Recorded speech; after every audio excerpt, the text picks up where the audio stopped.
en studio ce soir le président de l'UPR, François Asselineau. Bonsoir. Bonsoir. Et merci d'être avec nous. Et l'UPR, c'est l'Union populaire républicaine.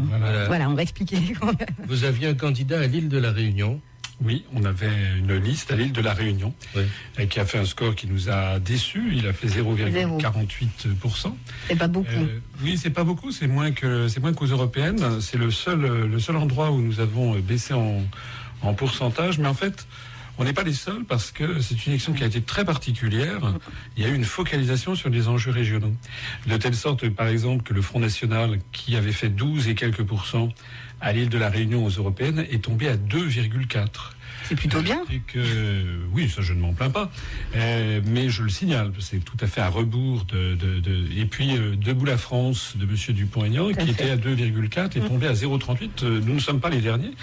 Nous avons dépassé Lutte ouvrière et Debout la France à l'île de la Réunion. Ouais, et c'est quand même incroyable que vous citiez ces deux partis là ce soir, parce que l'opinion publique, qui est sous-informée sur ce qu'est l'UPR, a tendance à vous confondre. Oui, c'est la raison sans doute pour laquelle on en parle souvent. Mais si vous voulez, je voudrais bien parler aussi du Front de gauche, parce que là, on vient de le voir. Alors, c'est des sujets nationaux. Enfin, on vient de voir que le Front de gauche, ça n'a pas tardé. Il s'est rallié aux socialistes et à ELV pour la région Île-de-France. Ça veut dire quoi? Ça veut dire que les gens qui votent pour le Front de gauche, qui sont notamment des gens qui n'en peuvent plus de la mondialisation, de la destruction des acquis sociaux, de la remise en cause permanente du droit du travail, des guerres illégales que mène le gouvernement Hollande au Moyen-Orient, etc. Eh bien, en fait, ils sont amenés, par ce jeu d'alliance, au deuxième tour, à soutenir la politique du gouvernement, enfin ça sera perçu comme tel, et à soutenir donc la politique de M. Macron, qui démolit les acquis sociaux, la politique de M. Fabius, qui conduit des guerres illégales au Moyen-Orient. Voilà, c'est-à-dire qu'ils font le contraire exact de ce qu'ils pensaient faire. Et justement, vous avez en face quelqu'un qui est fait... c'est votre parti qui a signé aussi avec le Front de gauche et tout le reste. Oui, tout à fait. Oui. Parce que nous nous trouvons beaucoup plus de points communs avec le Parti socialiste et le Front de gauche qu'avec les Républicains, tout simplement. Oui. Voilà, je veux dire qu'il y a des alliances à droite et à gauche. Vous n'êtes pas gêné par ce que vient de dire M. Asselineau, hein? Non, ça ne me gêne pas du tout, parce que je suis sûre que interrogeons les militants du Front de gauche. De toute manière, ils préfèrent voter pour une liste dans laquelle les socialistes sont majoritaires que de voter pour les Républicains. La politique qui est menée par ces trois partis de toute manière est beaucoup plus sociale et correspond aux valeurs beaucoup plus aux valeurs qu'ils défendent que celles qui sont défendues par les Républicains. Donc je vois pas pourquoi ça poserait de problème. Je veux dire que les Républicains sont partis unis avec le MoDem et puis l'UDI, et à gauche, de la même manière, les partis fusionnent pour le deuxième tour. Je crois que c'est vraiment de cela que les Français ne veulent plus. Parce que le grand vainqueur de ces élections, c'est encore une fois le parti des abstentionnistes. Il y a quand même eu 50,1% de Français qui ne sont pas allés voter, plus 2% de Français qui sont allés voter blanc ou nul. Et près de 56% à la Réunion dont vous parliez tout à l'heure. Mais là, je parle au niveau national. Oui, mais alors je vous parle de la Réunion aussi, parce qu'on en parlait tout à l'heure avec votre score, votre parti, mais on peut aussi faire un zoom, puisqu'on est dans les régionales, on va parler des régions. 56% des personnes ne sont pas allées voter à la Réunion. Enfin, c'est quand même... mais aux européennes, il y avait eu 80% d'abstention. Ah ben oui, ça c'est encore une autre élection, mais là on est dans les régionales. Les européennes provoquent un désintérêt commun à tout le monde. C'est dommage, on le sait, on a fait des débats dans les régions à ce moment-là, mais ça c'est pas tellement exceptionnel. Mais pour les régionales, moi je trouve que 56% c'est quand même énorme. Enfin, je voudrais revenir quand même à ce qu'on disait, parce que ce qui vient de se passer là, cet accord Front de gauche, Parti socialiste, moi, ça me rappelle furieusement le premier tour de l'élection présidentielle de 2012. Oui. À 20h38, Monsieur Mélenchon a appelé à voter François Hollande en race campagne. C'est-à-dire, il a rien négocié du tout. Là, je suis désolé, il y avait, pour répondre à ce que vient de dire Madame, il y a une autre possibilité, ce serait de ne pas fusionner. Ça serait de se maintenir, de rester avec une certaine rectitude politique. Finalement, tout ça, on n'est pas obligé d'avoir des places. Moi, je vais vous dire un petit scoop. Ça n'a pas marché pour vous, vous êtes en 22e en plus. Ah non. Là n'est pas le problème quand on fait de la politique. Juste après la pause publicitaire. François, si vous aviez un scoop à nous donner là avant qu'on retrouve la Guadeloupe. Oui, c'est un petit scoop. Ça veut dire, c'est une illustration de cette espèce de petite tambouille politicarde que les Français ne veulent plus. Nous avons terminé, nous à l'UPR, avec un score qui évidemment n'est pas à la hauteur peut-être de toutes nos espérances. On avait eu des scores qui nous avaient un sondage qui nous avait donné à 2%. On a terminé à 0,90 et quelques. Soit dit en passant, nous avons le parti politique français qui a multiplié le plus ses voix, puisqu'on avait 77 000 suffrages en hautes européennes de 2014, et là on en a fait 192 000. Alors on a fait 0,993 ou je ne sais plus combien exactement en Île-de-France. Bon, alors personne ne nous connaît. L'AFP n'a pas fait un seul papier sur nous, rien, jamais, on ne parle jamais de nous, sauf que à 22h30 hier, je reçois sur mon téléphone portable, je ne sais pas comment elle avait obtenu, un coup de téléphone de Madame Pécresse, qui me dit alors, voilà, qu'est-ce que vous allez faire pour le deuxième tour? J'ai dit, écoutez, pour le deuxième tour, on va se réunir au Bureau national. Ce qu'on a fait aujourd'hui, on a décidé, je lui ai annoncé hier, je lui ai dit, au deuxième tour, nous allons nous appeler à l'abstention, ou bien éventuellement aller voter un deuxième bulletin UPR dans l'urne, ça sera un vote nul.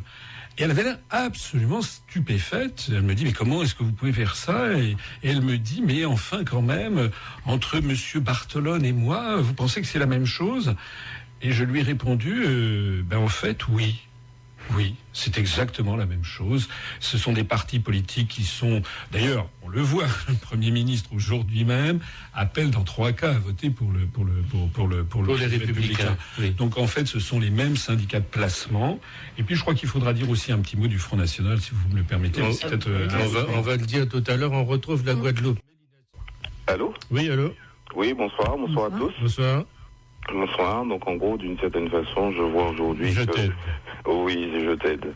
Je vois que nous pleurons le choix des Français, et c'est comme si en fait on les invitait à voter, et en fait juste le lendemain on était prêt à annuler leur vote et leur demander de recommencer parce qu'ils avaient mal voté. Le principe même en fait de cette démocratie et du vote, c'est que le peuple exprime son besoin et son envie du moment, quand bien même que ça soit un coup d'humeur, un saut d'humeur. Le peuple effectivement est souverain et doit décider effectivement pour son avenir. Qui aujourd'hui nous réalisons en fait qu'on nous a inventé un diable et qu'on a effectivement légalisé. Et à chaque fois que quelqu'un met un bulletin pour ce diable, en fait, tout de suite, en fait, jusqu'à maintenant, cela ne servait. Puisque effectivement ce parti ramasse effectivement et mobilise en fait sur les trottoirs du désespoir. Sur les trottoirs du désespoir, j'ai un retour à l'oreille. Ce parti justement qui mobilise sur les trottoirs du désespoir, à chaque fois, jusqu'à maintenant, ça avait servi à rameuter et à remobiliser les électeurs vers les partis dits classiques.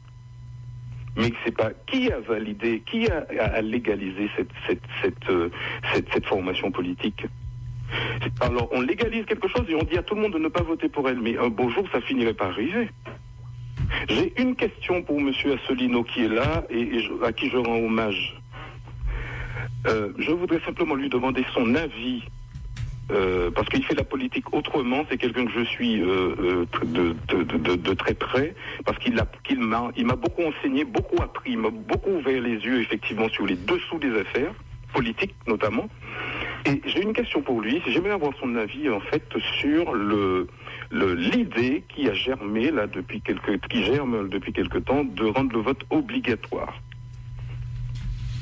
Et merci pour les propos aimables que vous avez tenus à mon égard. Le vote obligatoire, il existe dans certains pays. Il existe en Belgique, par exemple, où d'ailleurs il y a quand même, je crois, à peu près une dizaine de % de personnes qui ne vont pas voter, parce qu'il y a toujours des personnes qui sont malades, qui sont hospitalisées, qui oublient, qui sont en voyage, etc.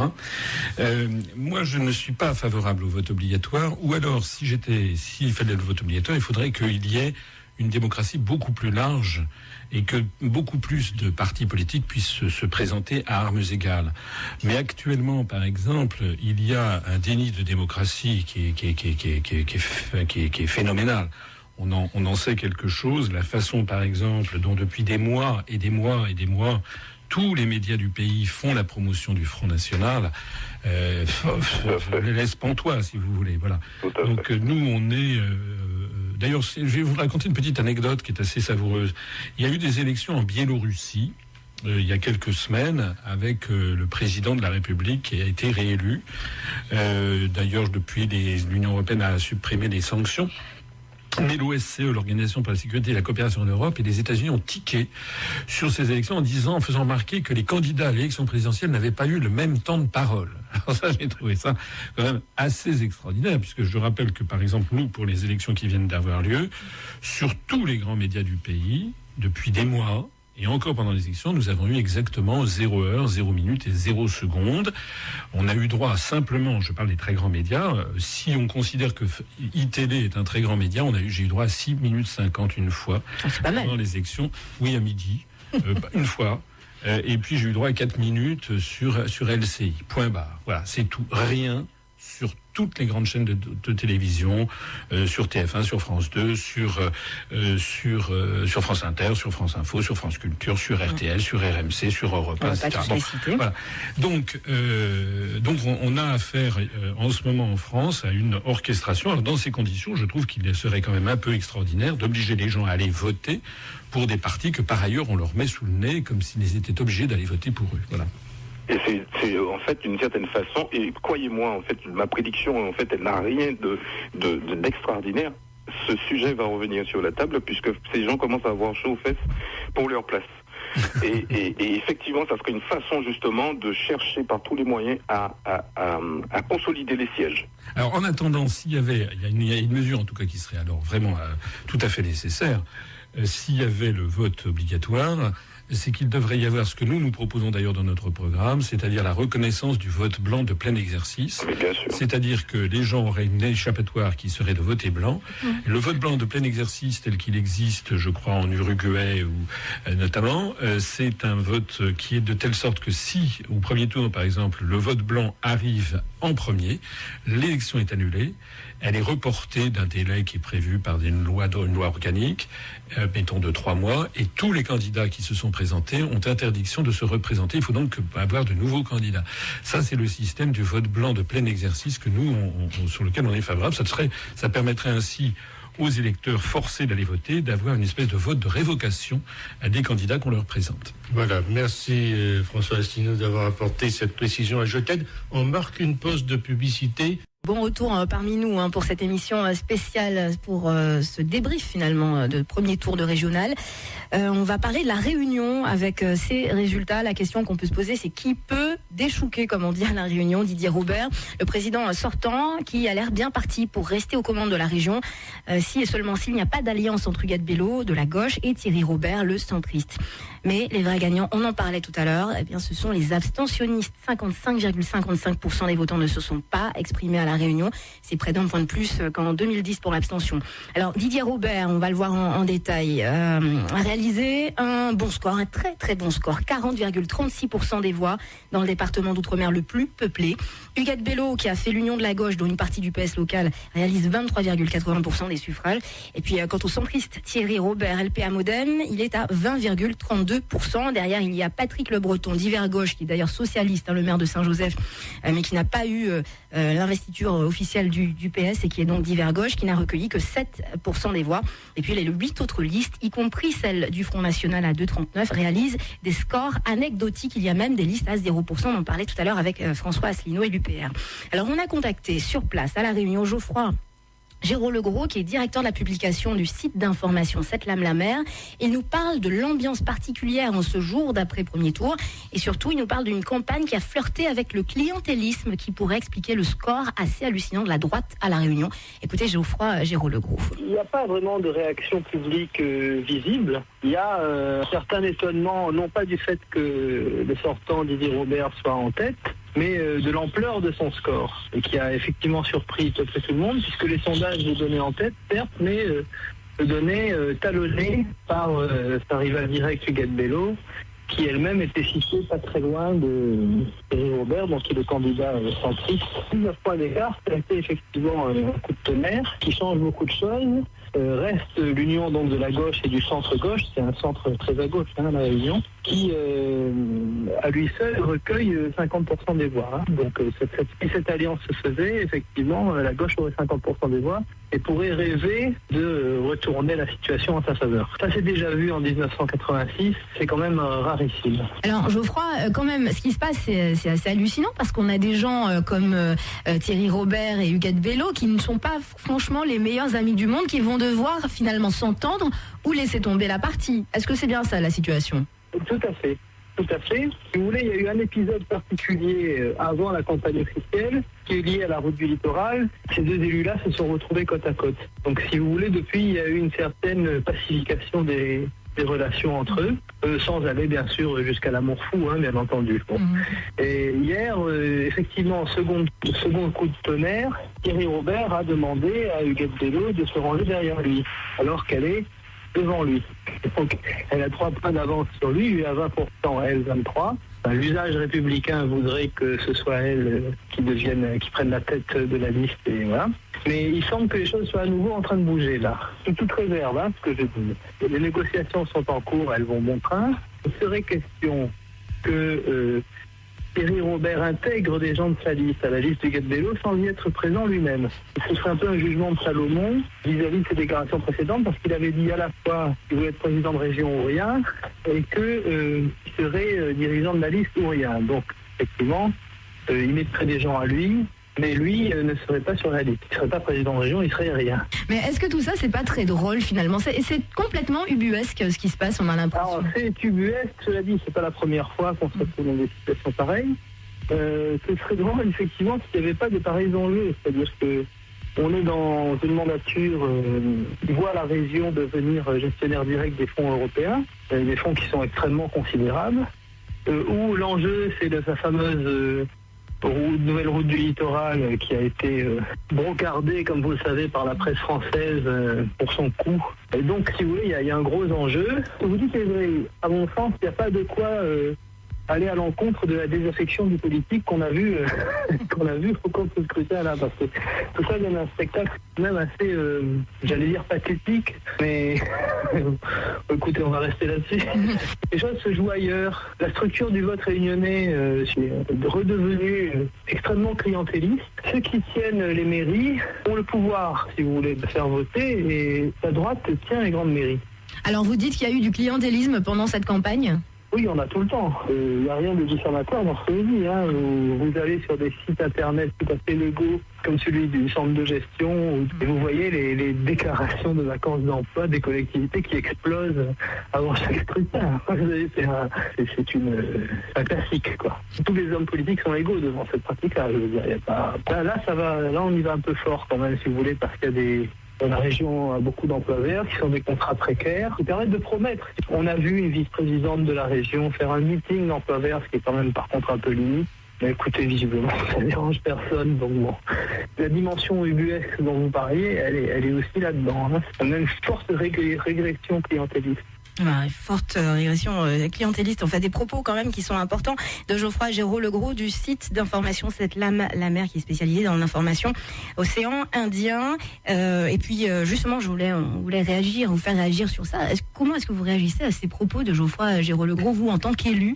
On vous parle de postes qui seraient ouverts exprès pour les élections, de clientélisme, il y a quand même des choses très claires qui viennent d'être dites.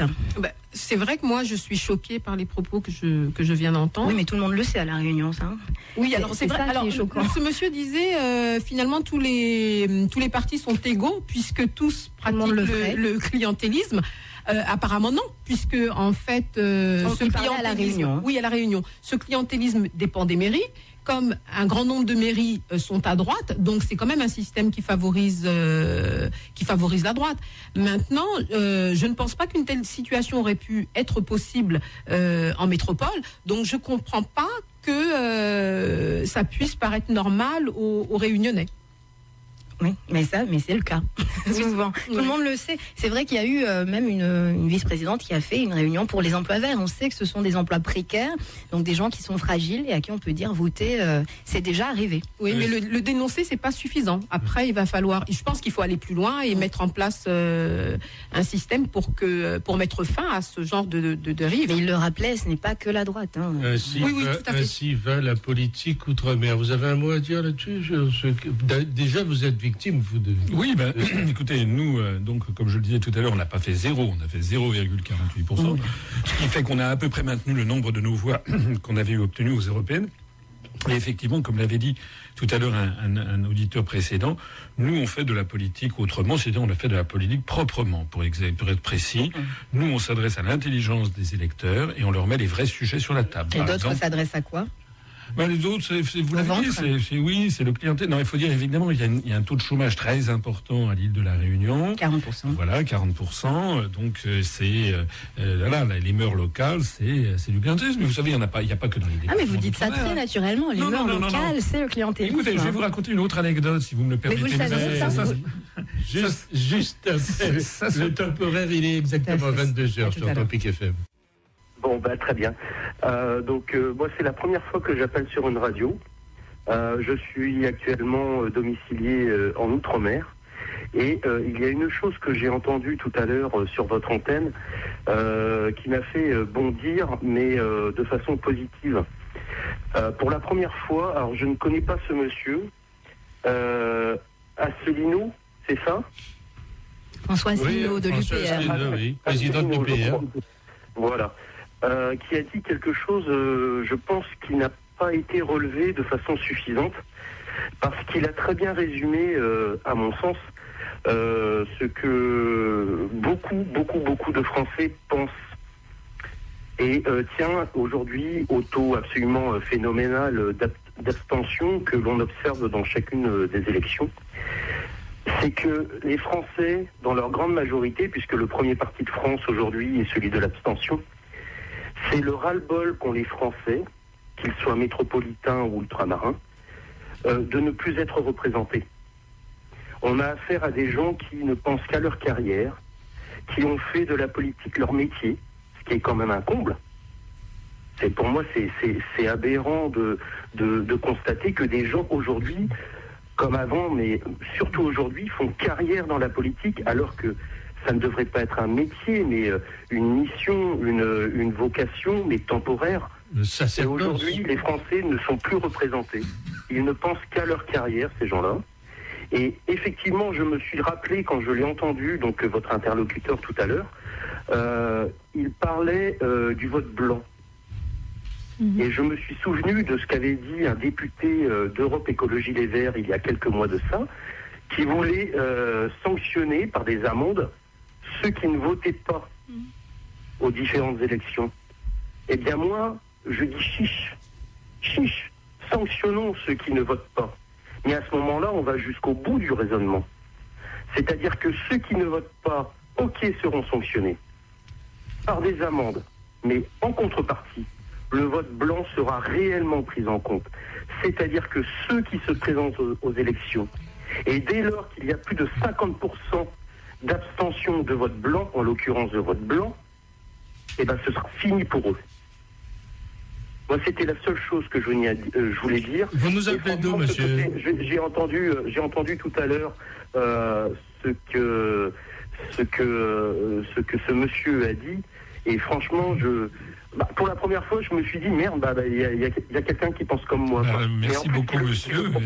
Il est encore... je suis là. Merci pour vos propos aimables. Ça fait partie de notre programme. J'en profite pour faire un petit peu de publicité pour notre mouvement, l'Union populaire républicaine. Et vous trouverez notre programme sur notre site upr.fr. Vous nous appelez d'où, monsieur? Moi, j'appelle de Saint-Pierre-et-Miquelon. De Saint-Pierre-et-Miquelon. Merci, monsieur. Voilà. Il ne votez pas. Merci. Vous nous écoutez, bien sûr, sur Internet. Merci, en tout cas, d'avoir été... Oui, vous êtes l'une des rares radios qui parlent d'outre-mer, donc c'est normal que je vous écoute. Merci à vous. Merci d'avoir été avec nous. Et merci. Et puis, monsieur Asselineau, je vous promets d'approfondir ce que vous proposez, parce que là, vous m'avez titillé, et vraiment, je vous dis bravo. Merci beaucoup. Voilà, on va marquer une Oui, bonsoir, je me permets de vous saluer à tous.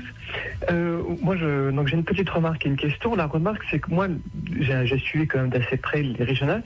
Ce qui m'a le plus frappé, c'est l'absence de débat. C'est-à-dire que pour moi, la démocratie, c'est quand même la mise en contradiction des idées. Et en fait, non seulement il y a... et quand il y a des débats, en fait, il y a des espèces de débats entre les grands candidats et les petits candidats, en fait, sont relégués à d'autres horaires ou alors entre eux. Enfin, c'est très bizarre. Les élus, oui. les candidats qui sont avec nous ce soir peuvent réagir, même au niveau du débat national. Qu'est-ce que vous en pensez, Au niveau de l'Île-de-France, il y avait, je pense, 13 listes. Donc, c'est vrai que les petits candidats... alors déjà, même les grands candidats, on les a pas beaucoup entendus parce qu'il y a eu... Enfin, du fait des attentats, c'est vrai que la priorité n'a pas été la campagne des régionales. Les Français avaient d'autres priorités, donc c'est vrai que cette campagne régionale a été très très courte, même pour les gros partis. Alors les petits candidats, c'est vrai qu'on ne les entend pas et qu'on ne les voit pas, et les citoyens sont obligés de faire l'effort de rechercher les informations. C'est pas comme pour les grosses formations politiques dont le programme est présenté et que nous le voulions ou non, nous sommes informés de l'essence de leur programme. Moi, je trouve que l'auditeur a parfaitement raison. Il fut un temps, moi je me rappelle quand j'étais petit, quand j'étais enfant ou adolescent dans les années 60, le concept de petit candidat, ça n'existait pas. Moi je me rappelle l'élection présidentielle de 1965, où d'ailleurs De Gaulle n'avait pas voulu faire campagne pour le premier tour, ce qu'il avait mis en ballottage, mais il y avait un temps de parole absolument millimétré entre les candidats pour l'élection présidentielle, et de surcroît, les grands journaux, en tout cas les grandes, la chaîne de télévision à l'époque et les grandes radios s'interdisaient de débattre de la campagne qui était en cours. Voilà. Maintenant, il n'y a plus de débat, ça c'est exact. On a des journalistes qui interviewent en boucle toujours les mêmes.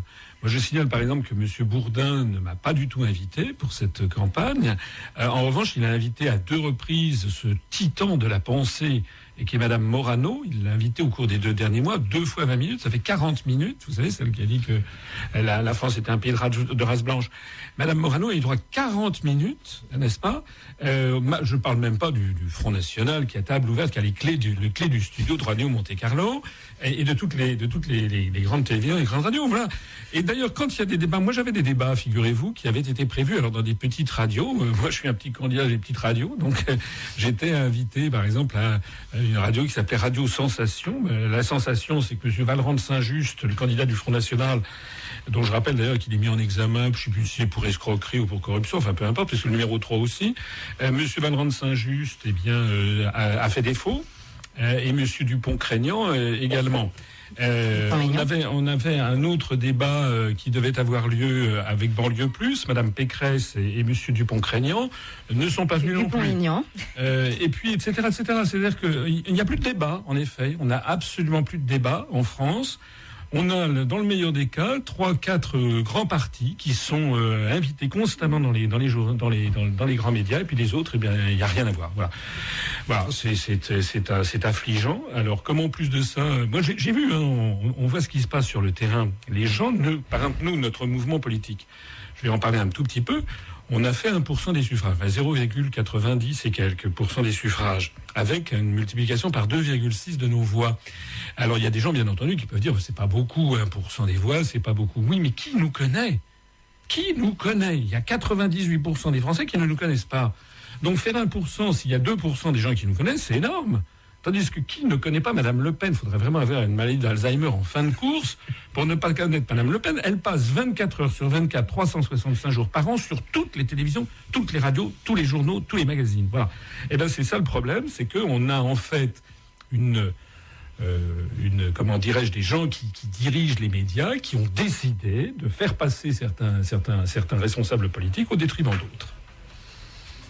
Voilà pour votre intervention, mais bon, ça doit venir de vous aussi. Alors, l'auditeur prolonge rapidement sa question en disant, mais quelle est votre solution? pour faire connaître votre parti au-delà des médias.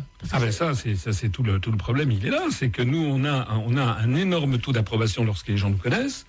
Mais malheureusement, on est complètement verrouillé. Ça s'appelle du blacklisting. Il paraît que ça n'existe pas. Il paraît qu'on est des conspirationnistes, n'est-ce pas? Parce que il paraît qu'on dit qu'on est blacklisté. Voilà. Sauf que vous allez voir dans tous les domaines.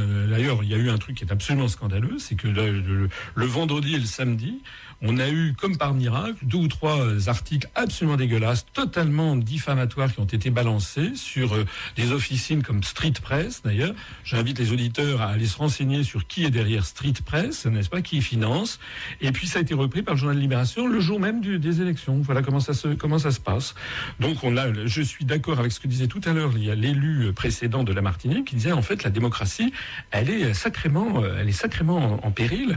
Pas seulement à la Martinique, mais en France de façon générale, parce que c'est l'esprit même des institutions républicaines qui est maintenant atteint.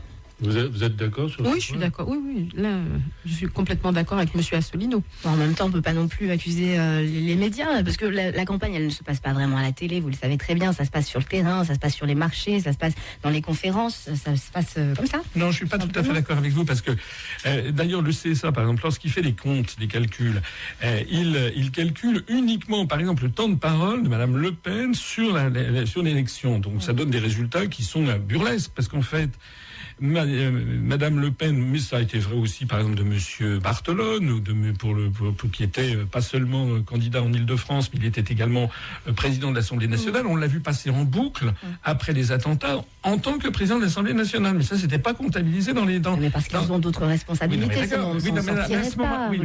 ce moment-là, il fallait reporter l'élection. On ne pouvait pas maintenir une élection avec Monsieur Barthelone passant en boucle avec sa casquette différente. Et puis j'ajouterais quelque chose, c'est que ce qui importe, c'est pas seulement ce que disent les candidats, c'est aussi ce que disent les commentateurs. Si vous prenez la télévision, la radio depuis maintenant des jours et des jours, on veut nous faire croire, par exemple, que le Front National aurait fait une percée. Encore une fois, c'est faux. C'est archi faux. Moi, je n'ai encore pas bien entendu dans la presse les véritables chiffres. Les véritables chiffres, c'est que le Front National, il a fait 27,7% des suffrages au niveau national. C'est beaucoup, bien entendu. Mais comme il y a eu 50,5% d'abstention, ça lui fait 13,2% des inscrits. Encore une fois, ce que nous ne cessons de dire, encore une fois, le Front National est en dessous de son plafond de verre. Et si je regarde par ailleurs le total, on a dit la gauche a été battue, la droite, etc., est en capilotade. Mais si on regarde, en fait, la gauche et la droite se présentent sous un certain nombre d'avatars différents. Vous savez, c'est comme les divinités hindouistes. Elles ont, moi, si vous préférez, c'est les dents du râteau.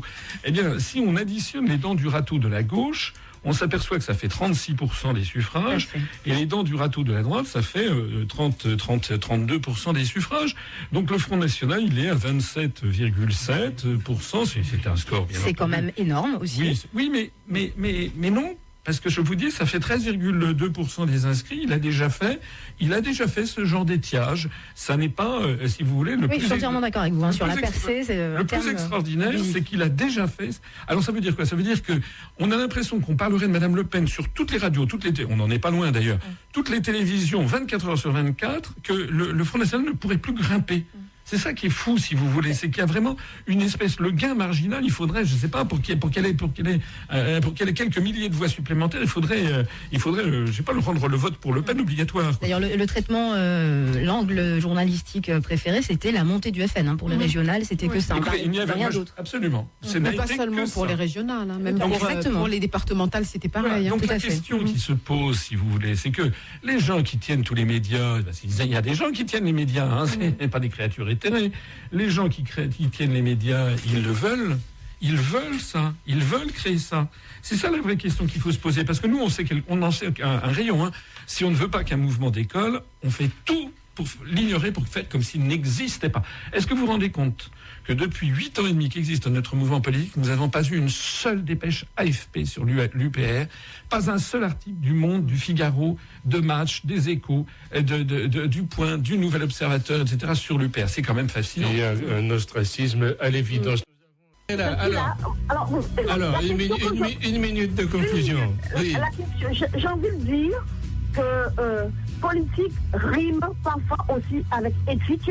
Et que parfois toujours, ça devrait être toujours, pas parfois. Mais on l'oublie, et j'aimerais juste le rappeler. Politique et éthique, ça fait bon ménage.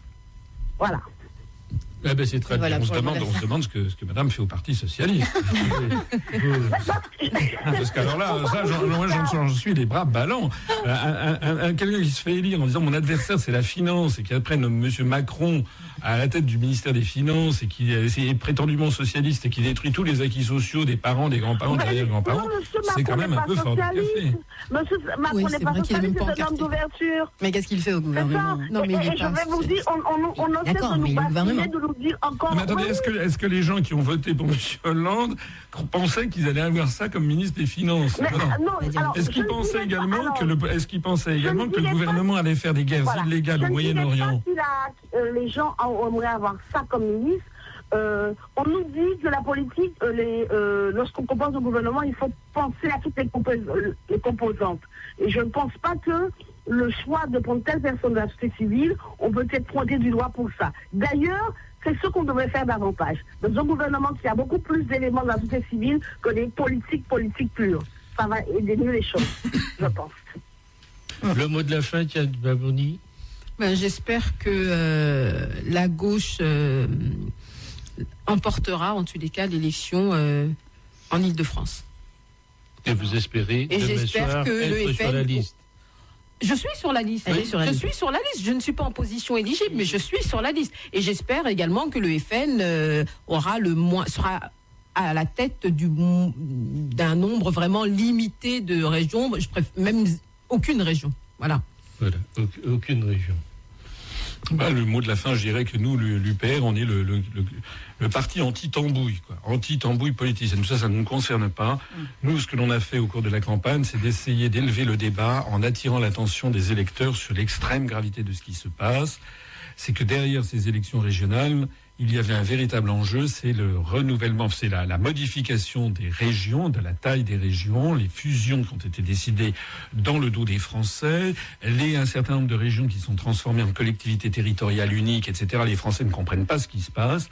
Nous avons été le seul mouvement politique à expliquer que ce qui se cache derrière ces fusions au forceps des communes, la prochaine suppression prévue des départements et les régions XXL qui ont été décidées dans le dos des Français, c'est en réalité à horizon de 5, 10 ou 15 ans, le démantèlement de la République française, la dislocation de notre pays dans le cadre des États-Unis d'Europe. Et ceux qui rigolent, il y a 15 ans, en Espagne, on rigolait quand on leur disait que la Catalogne allait demander son indépendance. On rigolait au Royaume-Uni quand on disait que c'était l'Écosse qui allait demander son indépendance.